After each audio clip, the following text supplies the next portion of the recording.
அன்பர்களே வணக்கம்.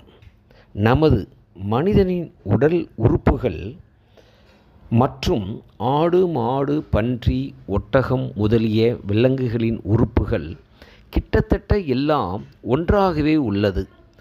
பசி, தூக்கம், பாசம், உணர்ச்சி, சிரிப்பு, அழுகை, சேமித்தல், பயப்படல், கோபப்படுதல் முதலிய எல்லாமே விலங்கிற்கும் இருக்கிறது. ஆனால் மனிதனைப் போல் உண்மை குறித்து விசாரம் செய்ய இந்த விலங்குகள், ஊர்வன மற்றும் பறவைகளால் இயலாது. காரணம், உயர் அறிவை கொண்டவன் மனிதன். உயர் அறிவின் அடையாளம் இரக்கமும் விசாரமும் ஆகும். அப்படித்தானே? மனிதனுக்கு உள்ள உரிமை போல்தான் மற்ற உயிர் இனங்களுக்கும் இந்த பூமியில் வாழ்வதற்கு உரிமை உள்ளது.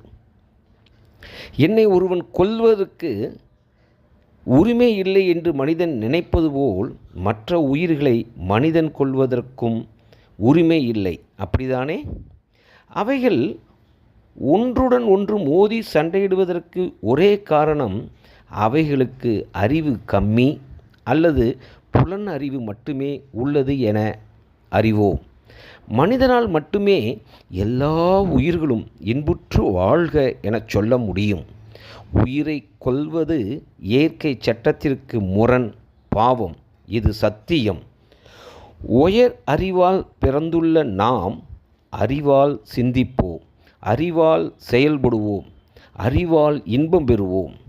நன்றி. ஏபிஜே அருள். ஏபிசிக்காக சாது சீனிவாசன், வடலூர்.